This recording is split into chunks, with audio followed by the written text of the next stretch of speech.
उद्देश्य क्या है, मनुष्य आखिर है क्या, उस संबंध में वहां विस्तृत समझाया जाता है और मनुष्य की गढ़ाई करके फिर उसे छोड़ा जाता है। फिर पूजा पाठ, जैसे यहाँ सब भाई लोग बैठ करके सत्संग करा रहे हैं, कथा कर रहे हैं, सत्संग कर रहे हैं, यज्ञ करा रहे हैं, गीत गा रहे हैं, इसके लिए पूजा पाठ कराने के लिए आपको 1 महीने का परिव्रज्या का सत्र करना होगा। समाज में कैसे हम अध्यात्म को फैलाएं। फिर गीत भजन के लिए 3 महीने का साहब संगीत सत्र होता है, जिसमें संगीत सिखाया जाता है, हारमोनियम बजाना, तबला बजाना, ढोल बजाना, ये सब। कैसे भजनों उपदेशक शैली से समाज में आप अच्छाइयों को फैलाएं। फिर जहां आज सरकारें लोगों को स्वावलंबी बना रही हैं, वहां स्वावलंबन सिखाया जाता है। युवा पीढ़ी कैसे अपने हाथ पांव पर खड़ी हो, वहां स्वावलंबन का क्रम चलता है। जीवनोपार्जन के लिए गृहस्थ में रहते हुए आदमी किसी के सामने हाथ न फैलाए, अपने हाथ पांव पर खड़ा हो सके। मन देख करके उनका प्रफुल्लित हुआ। तो इसलिए आप आना चाहते हैं तो अनुमति पहले से लेकर के आए। आप हर शिविर को निःशुल्क आप वहां प्राप्त कर सकते हैं, अटेंड कर सकते हैं। दुनिया का एक ऐसा आश्रम है जहां पर रहना, शिक्षा, दवा सब निःशुल्क है, उसका कोई शुल्क नहीं लगता है। आप आइए, आपका आमंत्रण है। मन उनका लग गया। पर भाई और बहनों, 9वें दिन जब वहां हुआ कि जाओ युग के सजन साधको, तुमको आज विदाई है भैया, अब अपना अपना कमरा खाली करो। अब दूसरे शिवरार्थी आएंगे 9 दिन बाद, 1 से 9, 11 से 19, 21 से 29, तीनों दिवसीय शिविर चलता है। 1 से 29 युग शिल्पी चलता है, 1 से 29 परिव्राजक का सत्र चलता है। तो ये सत्र वहां निःशुल्क चलते हैं। तो उन्होंने कहा क्या 9वें दिन अब जाना पड़ेगा? किसी ने कहा हाँ भैया अब तो कमरा खाली करना पड़ेगा, मेरा तो मन करता हम यहीं रह जाएं। तो युवा साहब रहना चाहते हैं तो गुरु जी से आप मिलिए। उस समय गुरुदेव थे। गुरु जी से जब मिलने के लिए गए तो गुरुदेव ने पूछा और बेटा तुझे कैसा लगा शांति कुंज? बहुत अच्छा लगा गुरुदेव। अब तू क्षेत्र में जाएगा तो समाज में क्या क्या बताएगा, कौन कौन सी इच्छाइयां फैलाएगा, कैसे समाज में तू मनुष्यता का बोध कराएगा लोगों को, कैसे सुसंस्कारता से लोगों को जोड़ेगा, कैसे लोगों को सही रास्ते पर चलाएगा, कैसे लोगों के व्यसन छुड़वाएगा, जरा बता तो जा करके क्या क्या करेगा तू। तब उन्होंने कहा गुरुदेव तो मेरा तो मन करता है यही रह जाए। वाह, तू यहीं रहना चाहता है, बहुत अच्छा। भाई बहनों, समय दान के और अंशदान के बल पर चलता मिशन है। हमने पहले बताया आपको, लोग 1 मुट्ठी अन्न 1 रुपए अंशदान करते हैं और अपना समय देते हैं, उसी के बल पर यह मिशन चलता है। समय दान के बाद की गुरुदेव प्रसन्न हो गए। पर पहले गुरुदेव परिवार की स्थिति जान लेते कि आपके आने से कहीं परिवार की व्यवस्था तो नहीं बिगड़ रही।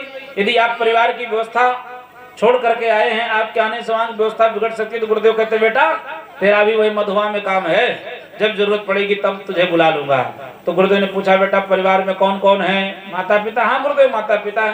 पिताजी क्या करते? नौकरी करते, व्यापार? नहीं गुरुदेव तो खेती किसानी करते, बूढ़े हो गए। माँ अध्यापिका है क्या? नहीं गुरुदेव वो भी गृहिणी है, घर ही का काम करती है। तेरी बेटा शादी हुई? हाँ शादी हो गई। पत्नी? हाँ गुरुदेव पत्नी है। बच्चे? हाँ गुरुदेव 3 बच्चे हैं। बड़ा बेटा क्या करता है? डॉक्टर है, इंजीनियर है, प्रोफेसर है, क्या है? गुरुदेव बड़ा वाला बेटा तो अभी 5 साल का है, स्कूल जाता है। अच्छा, और दूसरा तो अभी 3 साल का है, तीसरा तो अभी माँ के गोदी में है। तब गुरुजी ने कहा बेटा फिर तू काहे को घर छोड़ दिया? गुरुदेव क्योंकि परिवार में शांति नहीं मिली। हाँ भैया, तब तो गुरुदेव का तेवर बदल गया। गुरुजी ने कहा बेटा जब तुझे पके आम जैसे बूढ़ी माता पिता की सेवा में शांति नहीं मिली, पत्नी के काम में हाथ बटाने में, उसकी मुस्कुराहट में शांति नहीं मिली, बच्चों को सुसंस्कारवान बनाने में, उनके खुशियों में तुझे शांति नहीं मिली, उनकी किलकारियों में तुझे शांति नहीं मिली, तो दुनिया में कहीं शांति मिलने वाली नहीं है। दुनिया में कहीं शांति मिलने वाली नहीं है। क्योंकि ये है जो आश्रम है, जो ये शांति कुंज धाम है, भगोड़ों का परिवार नहीं है, ये सच गृहस्थों का परिवार है। गृहस्थ में रहकर के शांति नहीं मिली, तुम्हें कहीं और मिलने वाली नहीं है। यहाँ भगोड़े लोगों को नहीं रखा जाता। जो कायर लोग घर की जिम्मेदारियों से भाग करके आए, उनके लिए यहाँ कोई स्थान नहीं है। ये राह नहीं है, फूलों की कांटे ही इस पर मिलते हैं, लेकर के दर्द जमाने का बस हिम्मत वाले चलते हैं। नार मुहि की संपत नासी और मूड़ मुड़ाए भय सन्यासी। भगोड़ों का नहीं, ये सदगृहस्थों का परिवार है। इसलिए सद्गुरुदेव भगवान ने कहा गृहस्थ में रह करके अगर शांति नहीं मिली तो बात नहीं मिली, क्योंकि इतने रत्न दिए हैं जिससे अपना देश महान है। भारत की परिवार व्यवस्था ही रत्नों की खान है। गृहस्थ सर्वश्रेष्ठ आश्रम है। गृहस्थ एक लघु राष्ट्र है। गृहस्थ से ही लोग बाहर निकलते हैं सच्चे सेवक बन करके, सच्चे साधक बन करके, तब बात बनती है साहब। वो अंदर बीज जब यहाँ जागृत हो जाता है तब वो बाहर जाकर के अंकुरित होता है, पल्लवित होता है, फलित होता है। इसलिए गृहस्थ आश्रम महान आश्रम।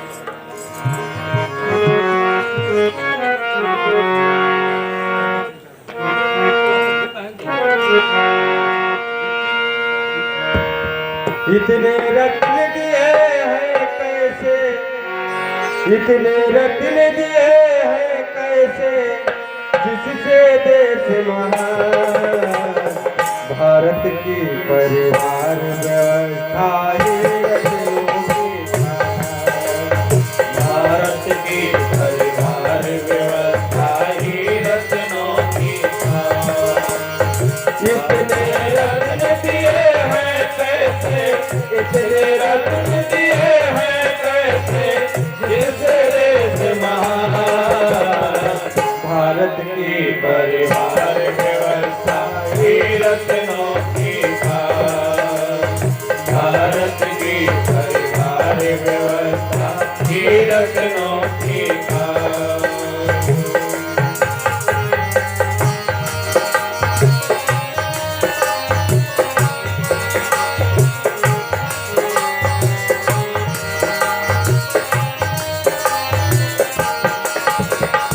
इसे खान के रत्नों के इतिहास दावते पढ़े गए।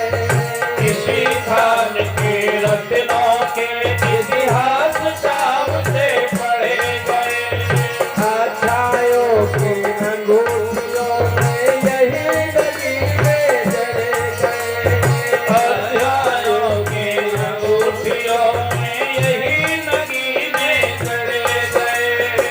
सजे हुए हैं यही रत्न तो मंगल की थाल में। हाँ जन मंगल की थाल में, हाँ जन मंगल की थाल में। चमक रहे हैं यही योगी मानवता के थाल में। हाँ मानवता की थाल में, हाँ मानवता के थाल में। इसे खान के रत्नों की तो, इसी खान के रत्नों की तो सदा निराली सफर है। भारत की ये रत्नों की खान है। भारत की परिवार व्यवस्था ये रत्नों की खान है। कितने रत्न दिए हैं कैसे, कितने रत्न दिए हैं कैसे, जिससे देश महान है। भारत की परिवार व्यवस्था ये रत्नों की खान है। भारत की परिवार व्यवस्था ये रत्नों की खान है। ये रत्नों की खान है। ये रत्नों की खान है। विदुषी कथा व्यास की लेखनी चलती है। विदुषी वेदमूर्ति तपोनिषि पंडित श्री राम शर्मा आचार्य जी प्रज्ञा पुराण की पावन कथा में लिखते हैं, एक महात्मा जी जंगल में तप कर रहे थे। उनका नियम था भोर में 4 बजे उठ करके स्नान इत्यादि करके भगवान का ध्यान करना, फिर पूजा पूरी हो जाए तो सूर्य भगवान को अर्घ देना। पूजा के समय 2 चीजों को अवश्य रखना चाहिए, एक आग और पानी। ये जन्म से और मृत्यु तक के हमारे साथी हैं। जैसे बच्चा जन्म लेता वैसे कहीं न कहीं आगे सुलगा करके लोबान डाल दी जाती, पानी से स्नान होता। ये पानी इस दिन पड़ेगा, वो पानी उस दिन पड़ेगा। और फिर जब आदमी शरीर से प्राण चेतना आदमी की जैसे शरीर से निकलती है वैसे ही आप कितना रोते पीटते रहे, कोई न कोई कंडा सुलगा कर रख देता है या अगरबत्ती जला करके रख देता है। ये जन्म से लेकर के मृत्यु तक के साथ, इसलिए पूजा के समय भी रखना चाहिए। तो महात्मा जी भी बैठ करके पूजन कर रहे थे। पूजा के पश्चात सूर्य भगवान को अर्घ दे रहे थे। हम आप सबसे भी निवेदन करते हैं, नित्य 1 लोटा सूर्य भगवान को अर्घ जरूर प्रदान करें। अन्य देवी देवताओं का आप दर्शन प्रणाम करते हैं, उनके प्रत्यक्ष दर्शन हो पाते कि नहीं हो पाते मैं नहीं जानता, लेकिन प्रत्यक्ष देवता सूर्य देवता हमको नित्य दर्शन देते हैं। इनके दर्शन न हो तो जीवन जीना दुर्लभ है, कोई कपड़ा सूखना कठिन है, कोई अन्न फसल होना कठिन है। इसलिए इनको 1 लोटा अर्घ जरूर नित्य देना चाहिए। बहुत लोग कहते हैं महाराज क्या करिए, हम नहावे नहा करी थे ठंडी में है, एक हफ्ता हम नहाए थे, खा ले थे तो नहाए थे। जब भी स्नान करें 1 लोटा अर्घ जरूर प्रदान करें, ये क्रम जीवन को बनाना। अब आप क्या करते हैं मैंने जानता, विचार करना। महात्मा जी भी सूर्य भगवान को सुबह सुबह भोर में पूजा के बाद अर्घ दे रहे थे, एक पेड़ की छाया में। संयोग की बात थी और अर्घ सदैव सिर के ऊपर से देना चाहिए, क्योंकि जो जल की धार नीचे गिरती है, धार को पार करती है, जो सूर्य भगवान की किरण ऊपर पड़ती है, उन्हें निरोगता प्रदान करती है। ये क्रम जीवन को बनाना। कोई ऊंचे स्थान पर बढ़िया सा तुलसी लगाइए और वहीं पर आप दे दीजिए तो और आसानी से हो सकेगा। कहीं भी प्रदान करें तो ध्यान रखें। तो पेड़ की छाया में दे रहे थे। संयोग की बात थी, नीचे महात्मा जी जल दे रहे थे, ऊपर डाल पर चिड़िया बैठी थी, उसको अपना काम लगा, ऊपर से उसने शू कर दिया। चिड़िया की गंदगी महात्मा जी के अंचले पर पड़ी। महात्मा जी ने क्रोध भरी दृष्टि से उस चिड़िया को देखा।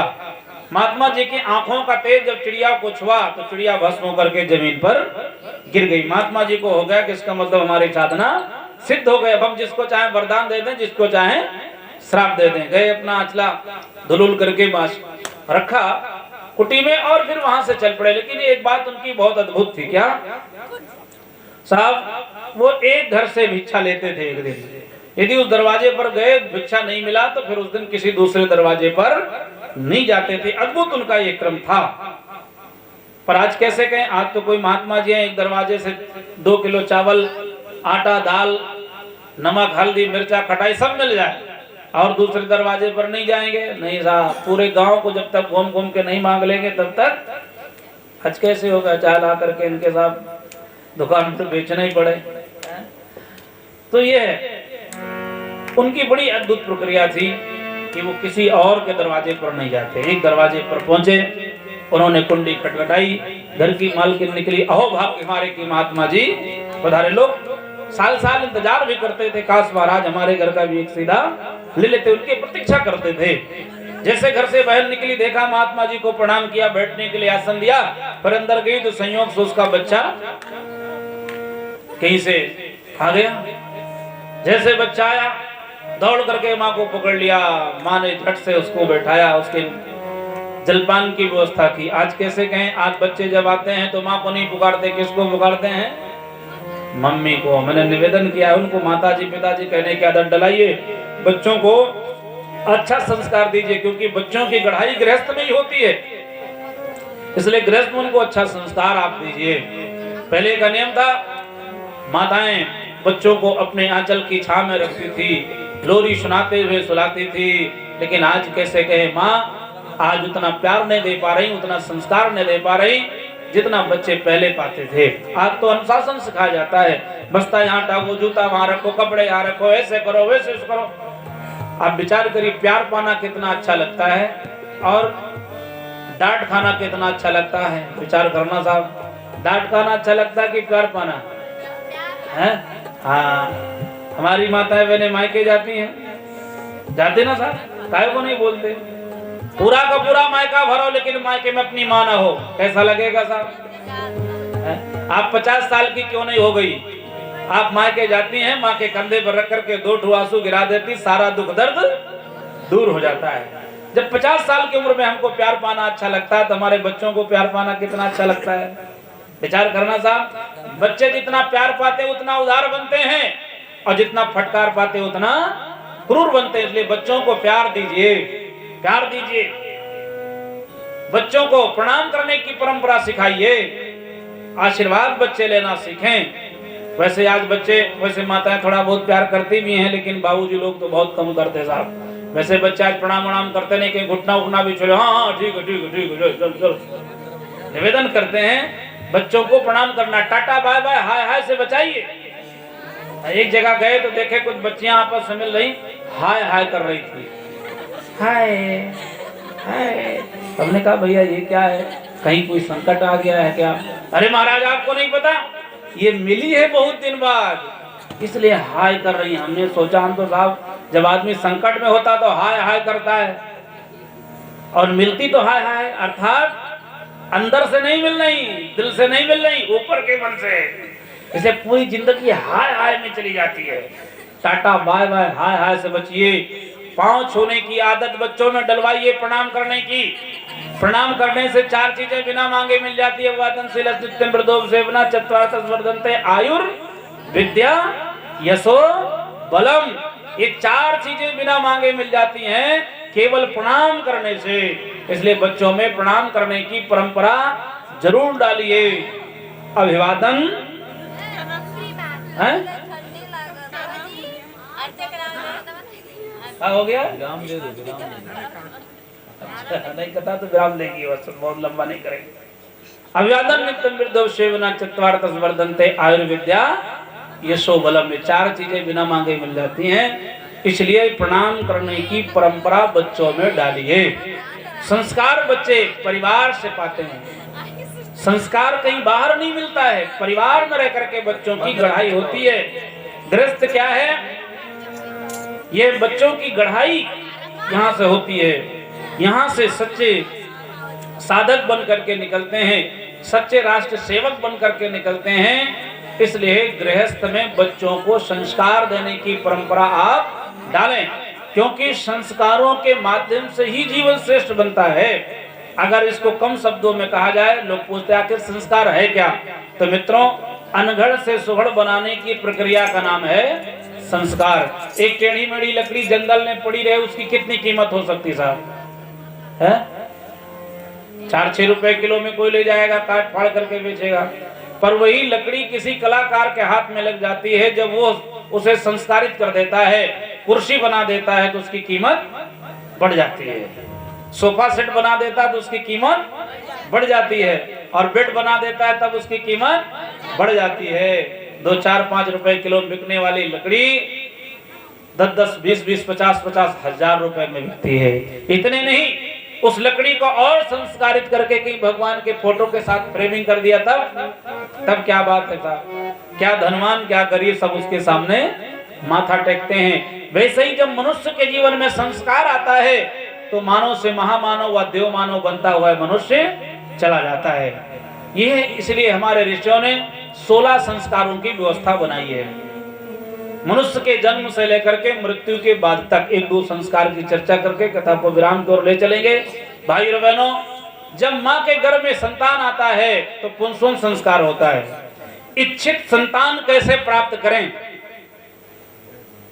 हम अपनी इच्छा के अनुसार कैसे संतान प्राप्त करें। हम डॉक्टर चाहते हैं घर में, कि इंजीनियर चाहते हैं, कि प्रोफेसर चाहते हैं, कि संत चाहते हैं, कि समाज सुधारक चाहते हैं, कि हम भाई और बहनों सैनिक चाहते हैं। आखिर हम चाहते क्या हैं?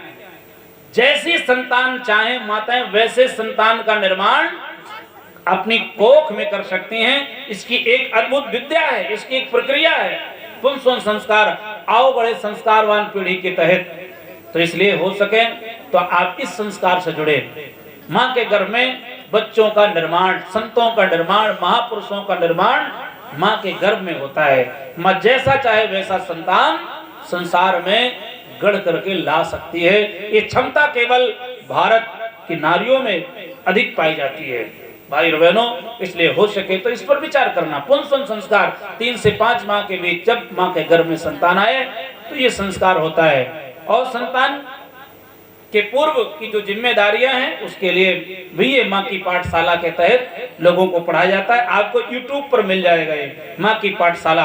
आओ बड़े संस्कारवान पीढ़ी, विस्तार से आप समझें कैसे निश्चित संतान प्राप्त करें। फिर जब बच्चा जन्म ले तो उसका नामकरण होना चाहिए। यथा नामे तथा गुणे, जिसका जैसा नाम होता है उसके अंदर वैसे गुणों का विकास होता है। आज हम साहब बच्चों के अच्छे नाम नहीं रखते हैं, ऊट पटांग नाम रखते हैं। जैसे विदेशों में लोग कुत्ते बिल्ली के रखते हैं, हिंकी मिंकी रिंची सिंटी पिंटी, अपू पप्पू डप्पू सप्पू लप्पू झप्पू। ऐसे नाम जिसका कोई जवाब नहीं। एक जगह गए थे तो परिवार खंड की विस्तृत चर्चा हुई संस्कारों पर। एक दिन बहन जी लेकर के अगले दिन आ गई हमारे सामने एक बच्चे को, कहा महाराज इसका नामकरण करा दिया जाए। तो हमने कहा कितने साल का? उन्होंने कहा 5। हमने कहा भी इसका नाम नहीं रखा गया। रखा तो गया है, क्या नाम इसका? घसीटे। तुम के घसीटे कहाँ से आ गए? क्या कहते हो हमारा 2-3 बच्चे हुए नहीं रहे, इनकी फुआई प्रसूति गृह में टांग पड़ घसीट दी तो घसीटे हो गए। नाक छेद दिया गया तो नक्षेदन हो गए, कान छेद दिया गया कंछेदन हो गए, मंगर का पैदा हो गई मंगरू हो गए, बुद्ध का पैदा हो गए बुधई हो गए, सुख का पैदा हो गए सुखैया सुकाला हो गई। ऐसा ऐसा नाम रखते साहब जिसका कोई जवाब नहीं। एक बच्चे का नाम था दमकल। हमने कहा भैया दमकल कहाँ से आ गए? अरे क्या कहते हो महाराज गाँव में आग लगी थी, अग्निशमन वाले आग बुझाने के लिए आए थे, जैसे इधर से छोड़ा वैसे वो दमकल आ गए, दमकल आ गए, दमकल आ गए। ऐसा ऐसा नाम बच्चों का रख देते जिसका कोई मतलब नहीं साहब। एक बच्चे को लोगों ने बच्चों में जो है उल्लू नाम रख दिया। अब बड़ा हुआ तो भाई किसको अच्छा लगेगा उल्लू कहोगे तो? वो ऊब करके गांव में कोई छोड़ा नहीं नाम उसका, कहना ऊब करके घर छोड़ करके चला गया बाहर। और संयोग से अपने ही जिले में कचहरी के पास वो इधर उधर नौकरी ढूंढता रहा, नहीं मिला तो कचहरी के पास एक पान की गुमटी लगा ली। संयोग से मधवापुर से एक सज्जन वहां गए मुकदमा लड़ने के लिए, तो देखा था हो ये उल्लुआ पान लगा हो, चला आप पहुंचे हे उल्लू जरा वीरा पान लगा। उसने कहा 60 किलोमीटर छोड़ा गांव तब भी न छूटा उल्लू नाम। तो भैया ऐसा नाम न रखें जो बच्चों को आत्मग्लानि हो। बच्चों के अच्छे नाम देवी देवताओं जैसे नाम रखे ताकि उनके अंदर सद्गुणों का विकास हो। फिर क्या करते साहब, बच्चा और थोड़ा बड़ा हो तो उसका अन्नप्राशन संस्कार, जैसा खा अन्न वैसा बने मन, जैसा आहार वैसा विचार, जैसा चिंतन वैसा चरित्र। आप सबको पता होगा जब महाभारत का युद्ध समाप्त हुआ, कहते हैं भीष्म पितामह ने पांडवों से कहा आओ हम कुछ ज्ञान की चर्चा आपसे करेंगे। द्रौपदी ठाका मार के हंसने लगी। पितामह समझ गए हंसी का कारण। उन्होंने कहा तू विदुषी है, मैं तेरी हंसी का कारण समझ रहा हूं। तब तक द्रौपदी बोल पड़ी, पितामह जब बीच सभा में मेरी लाज लूटी जा रही थी, आप भी बैठे थे, आपसे भी मैंने हाथ जोड़ करके अन्य विनय किया था, उस समय आपका ज्ञान कहाँ गया था? पितामह ने कहा क्योंकि उस समय दुर्योधन के दूषित अन्न का रक्त हमारे नसों में दौड़ रहा था, पर बाणों की सैया पर पड़े पड़े उस सारा रक्त बह गया, जितना विकार रक्त था वो सब निकल गया, मेरी आत्मा पवित्र हो चुकी है, मैं ज्ञान की बातें करूंगा। तो अन्न का कितना प्रभाव होता है। इसलिए आप पहला, आप न जाने कौन सी आत्मा परिवार में आपकी आई थी, पहले यज्ञ होता है, यज्ञ का प्रसाद पहला ग्रास बच्चे को खिलाइए। हम जूठन खिला देते हैं, बिस्कुट खिला देते हैं जिसमें कहा गया कूट कूट करके विष भरा गया हो, बिस्कुट खिला देते हैं, विष खाते हैं और विष उगलते हैं। घर में अन्न प्राशन हो, जब बच्चा खाने पीने लायक हो जाए। फिर बच्चा बड़ा हो तो मुंडन संस्कार। मुंडन संस्कार बहुत अद्भुत प्रक्रिया, हमने बताया ना 83,99,999 योनियों में भटकने के बाद ये 84 लाख योनि मानव की बड़े भाग्य से मिलती है। तो पूर्व जन्म के कुछ संस्कार उसके साथ जुड़े होते हैं। तो मुंडन के माध्यम से पुराने कुसंस्कारों को मंत्रों के साथ उतारा जाता है। ये अद्भुत प्रक्रिया है। जैसे अलग अलग बीमारी के हम अलग अलग उपचार करते हैं, अलग अलग दवाइयां हैं, ये वैसे एक आध्यात्मिक उपचार है जो पूर्व जन्म के कुसंस्कारों को दूर करता है। मुंडन यज्ञ के माध्यम से कराएं ताकि मानवीय गुणों का विकास हो। फिर स्वास्थ्य बना करके मंत्रों के साथ इस मानवीय संस्कारों को मस्तिष्क में स्थापित किया जाता है। फिर बच्चा बड़ा हो तो विद्यारंभ संस्कार, विद्यादाभिनय, ताकि अंदर उसके अंदर विनय। आज शिक्षा तो बहुत बढ़ गई लेकिन विद्या नाम की चीज नहीं रह गई। शिक्षा जानकारी है, भौतिक ज्ञान है, और विद्या आध्यात्मिक ज्ञान है, व्यवहारिक ज्ञान है। जैसे शिक्षा कहती है माता पिता हैं, लेकिन विद्या कहती है इनके साथ हमको कैसा व्यवहार करना चाहिए, राष्ट्र के प्रति, समाज के प्रति हमारा क्या कर्तव्य है, ये कौन बोध कराता है? यह विद्या बोध कराती। इसलिए हम संस्कारों से अपने बच्चों को जोड़ें। यहाँ सभी संस्कार निःशुल्क संपन्न होंगे। कल से परसों 2 दिन का समय मिला है। आप संस्कारों के माध्यम से बच्चों को महान बनाएं।